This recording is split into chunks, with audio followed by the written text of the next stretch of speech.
Welcome back, everyone. And from Kimberly Strassel, AG Barr gets attacked because his probe endangers powerful people.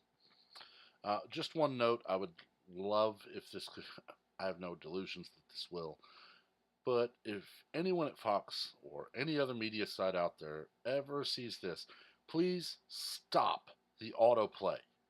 Okay? There are times when I'll click on a link in my email or I'll click on a link I see on a page or somewhere, but I don't have time to read it right away. I'm going to plan to come back to it in a few minutes.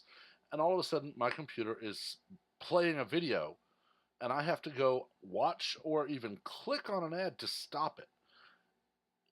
This needs, honestly, put the video there. Make it enticing. Make people want to click it, but stop the autoplay. The only thing uglier than an angry Washington is a fearful Washington. And fear is what's driving this week's blitzkrieg of Attorney General William Barr. Mr. Barr tolerantly sat through hours of Democratic insults at a Senate Judiciary Committee Wednesday. His reward for his patience was to be labeled, in the space of a news cycle, a law-breaking, dishonest, obstructing hack. Speaker Nancy Pelosi publicly accused Mr. Barr of lying to Congress, which, she added, is considered a crime.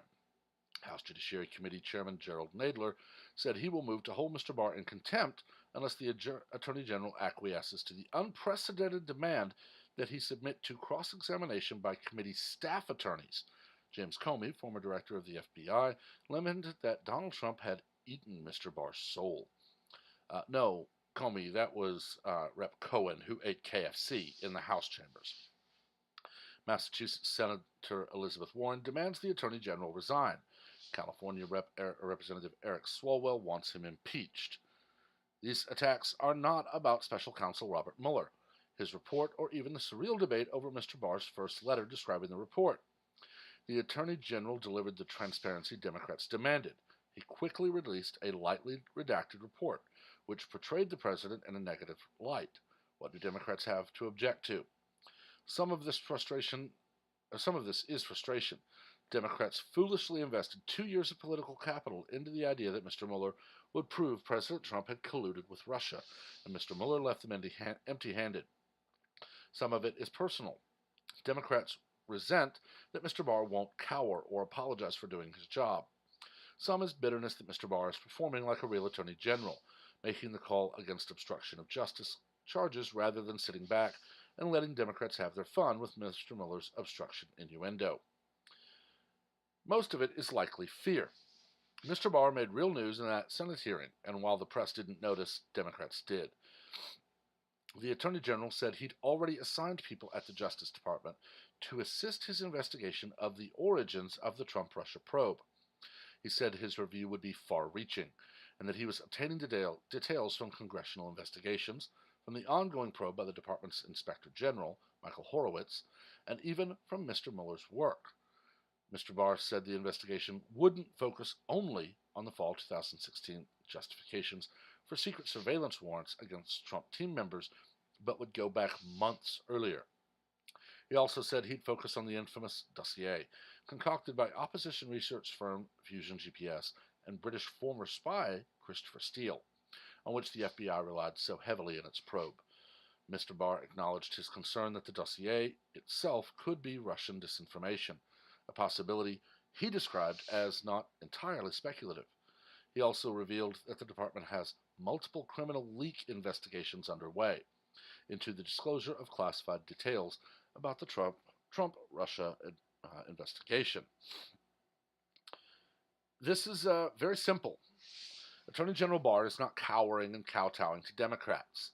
Senators Hirono, Harris, and other Democrats in the Senate harangued, insulted, and defamed him for a long time I believe it was actually Wednesday, but last week. Now, he refuses to go be harangued and harassed by Democrat staffers in the House Judiciary Committee. Of course, Nadler is flexing his non-existent muscle while Representative Cohen eats a bucket of KFC in the House chambers before they start screaming about having the Sergeant-at-Arms drag him in. But this here shows exactly why they're all so scared. They know that if the investigations are allowed to continue, that he will find that Fusion GPS was funded by Hillary Clinton, that Christopher Steele is a foreign intelligence agent, that the warrant was based on lies, and that more and more and more Democrats are actually the ones who should be under investigation and ultimately held to account for their own actions. And they can't stand this because for years they've had free reign to do whatever they want, talk however they want, do anything and everything they can to try to steal power. Now they're being told that those days are over, and they don't like being told they aren't the ultimate arbiters of everything on the planet. Attorney General William Barr is not acting as Donald Trump's attorney, as they claim. He is acting as the Attorney General of the United States. Robert Mueller provided him with a report. He worked with Robert Mueller to redact the report so that only what could legally be released was released.